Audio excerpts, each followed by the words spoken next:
Kajian Islam. Kita enggak lama-lama pulang istrinya manyun gitu. Nah ini luar biasanya hari Jumat ini. Karena masih akan diingat sampai dengan di sorga. Dan ibadah yang paling utama dilakukan pada hari Jumat ini diantaranya adalah membaca salawat kepada Nabi Sallallahu Alaihi Wasallam. Kalau kita membaca salawat di hari Jumat, maka salawat kita itu ditampakkan kepada Nabi Sallallahu Alaihi Wasallam. Tetapi kalau hari-hari lain, cuma disampaikan oleh malaikat. Karena itu Nabi Sallallahu Alaihi Wasallam bersabda, Inna lillahi malaikatan sayyahin. Allah itu memiliki malaikat-malaikat yang bertebaran yang menyampaikan salam umatku kepadaku. Tetapi kalau hari Jumat, salawat kita itu ditampakkan kepada Nabi Sallallahu Alaihi Wasallam. Lalu sahabat bertanya, Ya Rasulullah, bagaimana salawat kami ditampakkan kepadamu sementara engkau sudah berkalang tanah? Maka Nabi SAW bersabda, Innallaha harama 'alal ardi an ta'kula ajsadal anbiya. Allah mengharamkan bumi memakan jasad para nabi. Jadi berdasarkan ini jasad Nabi itu utuh. Jangankan Nabi orang mati syahid aja jasadnya utuh. Nah, padahal Nabi SAW. Itu seluruh Nabi itu jasadnya adalah utuh. Seperti apa ditampakkan kepada kita selawatnya, wallah alam kita nggak tahu seperti apa ditampakkan. Karena ini adalah perkara yang gaib. Karena itu banyak-banyaklah baca salawat kepada Nabi SAW. Tapi ingat, salawat yang dibaca ini yang rada hati-hati. Jangan seperti baca salawat yang ada di pasaran. Apalagi ditambahkan kalimat an-an. Jadinya apa? Selawatan. Apalagi sibuk membaca salatullah, salamullah. Nabi nggak pernah mengajarkan salawat model seperti ini.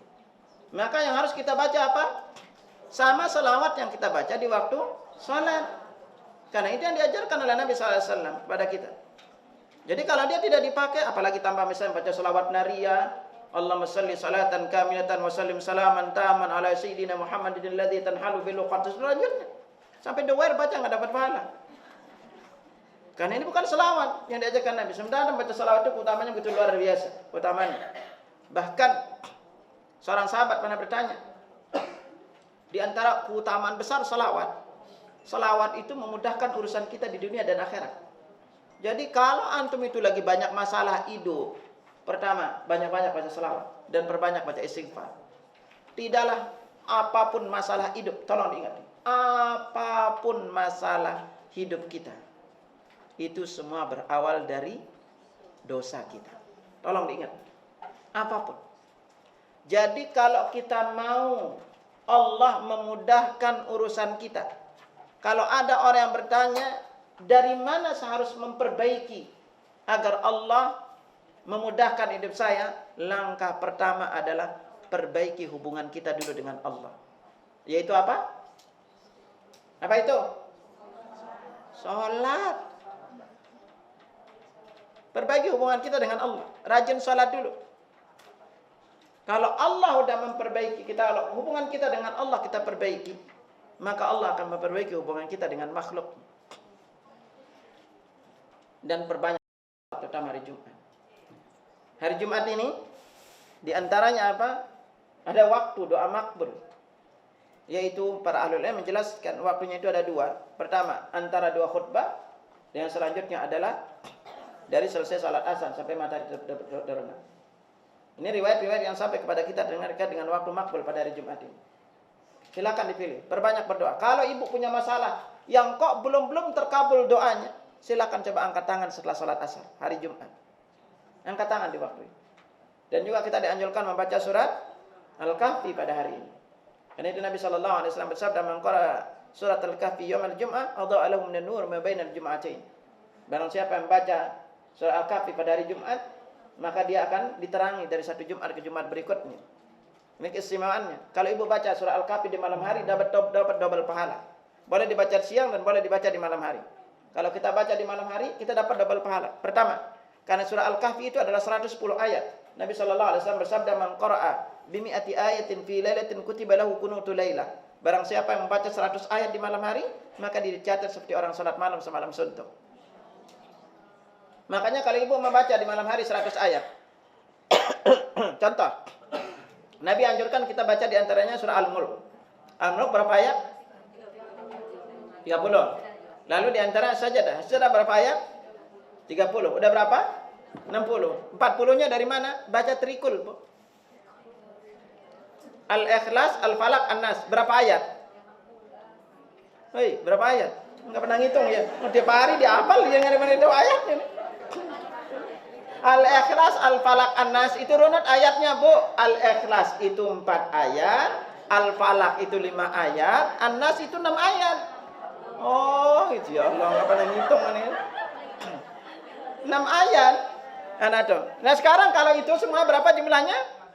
15 kali 3. Nah, udah berarti udah baca 100 ayat. Gampang kan? Itu. Al-Mulk As-Sajadah. Itu. Bagi ibu yang merasa udah usia gitu. Ini udah usia aja nih. Kalau baca Al-Mulk setiap malam itu akan terhindar dari azab kubur. Kalau baca musim. Jadi ini Al-Mulk 30, As-Sajadah 30, 60. Baca itu 3 kali. Al-Ikhlas 3 kali, Al-Falaq 3 kali, dan An-Nas 3 kali. Ingat kalau ibu lakukan di malam hari sambil meruqyah diri, maka apa caranya? Gabungkan kedua telapak tangan, tiup, baru baca. Jangan baca dulu baru tiup. Kayak yang baca dulu baru tiup itu keliru. Oh ya Allah, ini aja nggak pernah baca dalilnya ya. Dia kan dari Aisyah radhiyallahu anha, kan Nabi sallallahu alaihi wasallam idza kana yawi ila firash. Nabi sallallahu alaihi wasallam berada di tempat tidurnya, jama kaffai, beliau menggabungkan kedua telapak tangan itu menafasa fihima. Kemudian beliau tiup di kedua telapak tangannya, kemudian beliau membaca Al-Ikhlas, Al-Falaq dan An-Nas. Sekali-sekali semuanya. Setelah itu baru beliau usap dari atas kepala, bukan muka, lalu bagian depan badan, dan ulangi seperti itu 3 kali. Oh. Itu. Jadi ulangi 3 kali seperti itu.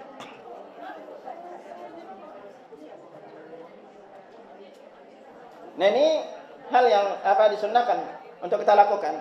Nah, kemarin udah kita singgung juga di antara beberapa amalan Jumat ini. Jadi kalau suami ibu melakukan 5 amalan ini pada hari Jumat, kalau suami ibu melakukan 5 amalan pada hari Jumat, maka setiap langkah kakinya yang dia langkahkan dari rumah menuju masjid akan dicatat pahala puasa dan sholat malam selama 1 tahun.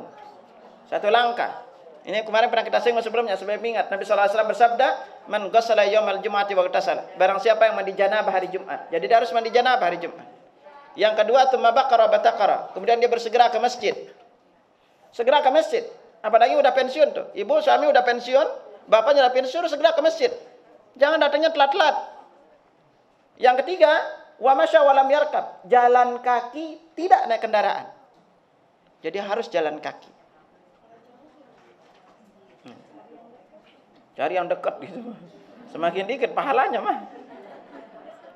Lalu yang keempat, wadana minal imam. Duduknya mendekat ke imam. Dan yang kelima, pastama awalam yalughu. Dia dengarkan khutbah, tidak berbuat sia-sia. Kalau dia melakukan 5 amalan ini, Nabi sabdakan, kana lahu bikulli khutwatin yaqtuha minal baiti ilal masjid. Maka setiap langkah kaki yang dilangkahkan dari rumah menuju masjid, ajru amal di sana. Dicatat pahala selama 1 tahun. Pahala apa? Ajru siyamiha wa qiyamiha. Pahala puasa dan sholat malamnya. Jadi kalau dia lakukan 5 amalan tadi, maka setiap langkah kaki yang dia langkahkan dari rumah menuju masjid dicatat pahala puasa dan sholat malam selama 1 tahun. Berarti kalau rumahnya ke masjid itu 100 langkah, berarti dia dicatat pahala puasa dan sholat malam selama 100 tahun. Makanya kalau beli rumah jangan beli rumah dekat masjid, agar pahalanya besar. Gitu. Nah, ini kalau di hari Jumat ini memang luar biasa. Sedekah apapun ibadah yang boleh lakukan hari Jumat ini memiliki keutamaan. Karena itu dulu para salafus saleh, mereka itu kalau udah asar hari Jumat, mereka fokus untuk berdoa meminta kepada Allah Subhanahu wa taala, karena ini adalah salah satu di antara waktu makbul berdoa. Lalu berbicara masalah hari, di antara hari yang memiliki keutamaan adalah yaitu tanggal 13, 14 dan 15 setiap bulannya, yang disebut dengan Ayyamul Bid. Yang sebagaimana diriwayatkan dari Qatadah bin Malhan radhiyallahu anhu, dia berkata, kana Rasulullah sallallahu alaihi wasallam ya'muruna an nasumal bidha.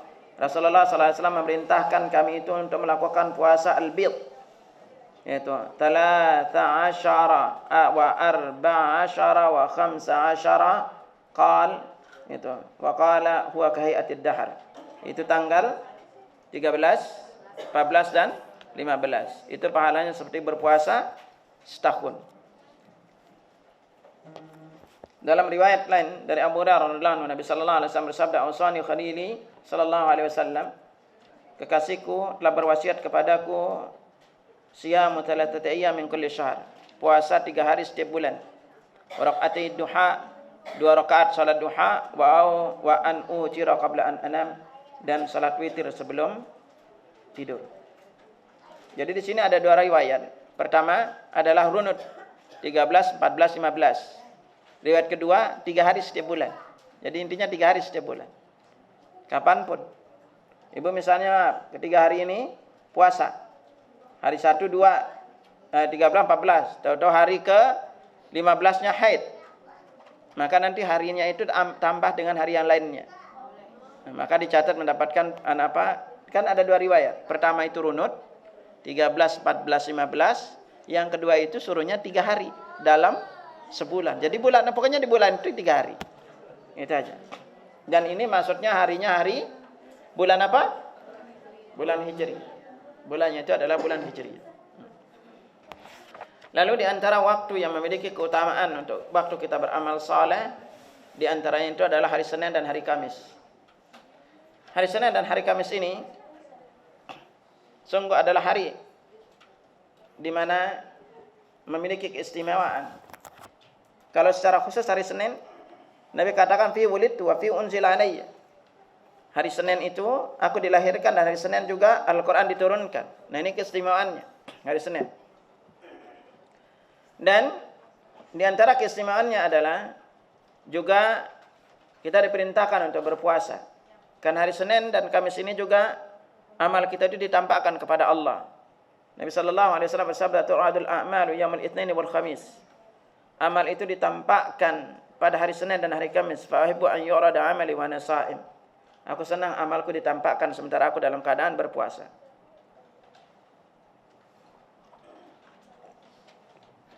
Dalam penjelasan lain adalah semua hamba, dalam ayat hadis lain, semua hamba itu diampuni dosanya pada hari Senin dan Kamis. Kecuali wanita yang mencari nafkah dengan kemaluannya, tidak diampuni dosanya. Lalu asyar itu artinya orang yang suka melakukan pungutan liar, seperti pengut pajak, minta ini, minta apa namanya juga, tip-tip yang gak jelas. Ini juga tidak diampuni dosanya. Nah, karena itu hari Senin Kamis ini juga sekali lagi, amalan apapun yang kita lakukan itu ditampakkan, dinaikkan. Jadi hari Senin dan Kamis juga keistimewaannya adalah hari dibukakannya pintu langit. Hari Senin dan Kamis ini. Makanya amal yang kita lakukan hari ini dinaikkan langsung ke Senin dan Kamis ini, dinaikkan langsung, ditampakkan kepada dibukakan dengannya pintu langit. Amalan apapun yang kita lakukan di hari-hari ini. Nah, ini keistimewaan hari Senin dan Kamis. Karena itu rajin-rajinlah beramal di hari Senin dan Kamis ini. Kalau tidak puasa, jaga diri. Jangan sampai nanti amal kita dinaikkan, ditampakkan sementara yang dilakukan itu adalah ketidakbaikan atau keburukan. Ini makanya penting untuk kita memperhatikan hari Senin dan Kamis ini. Itulah yang menyebabkan kebanyakan negara Islam rata-rata liburnya itu Kamis dan Jumat, Bu. Maka Kamis dan Senin gimana? Kamis dan Jumat. Liburnya Kamis dan Jumat. Nah, terutama sekali lagi hari Jumat, di antara keberhasilan musuh-musuh Islam adalah menjadikan hari Jumat ini hari kerja bagi kita. Kalau mereka aman beribadah karena harinya hari libur, kita enggak. Betapa banyak kaum muslimin akan kehilangan kebaikan pada hari Jumat ini gara-gara misalnya dia sibukkan oleh bekerja. Itu alangkah lebih baiknya kalau antum punya toko apa itu hari Jumat itu libur. Fokus ibadah. Gitu. Rezeki kita enggak akan ketukar kok. Kalaupun orang order, pasti akan ordernya hari berikutnya. Makanya biasakan hari Jumat ini untuk banyak ibadah. Ibu-ibu terutama hari Jumat. Bahkan kita tidak dianjurkan bermusafir pada hari Jumat dengan niat agar tidak sholat Jumat. Terutama bagi laki-laki. Tapi kalau ada satu hal lain hal, silakan boleh untuk kita lakukan. Gitu. Nah, banyak-banyak lah. Jangan biasain jalan-jalan hari Jumat. Nih. Pergi ke mall hari Jumat, nambah-nambah dosa. Iya kan? Lebih baik ibu di rumah aja. Ibu diam aja di rumah. Gitu kan. Gitu. Makanya sering ingetin pada ibu-ibu bahwa ciri utama wanita penghuni sorga itu betah di rumah. Jadi kalau dia tidak betah di rumah, ini bukan ciri wanita penghuni sorga. Gitu. Udah jarang. Gitu. Dulu sering ya. kena Senin dan Kamis. Lalu di antara waktu terbaik beramal saleh adalah sepertiga malam terakhir. Sepertiga malam terakhir.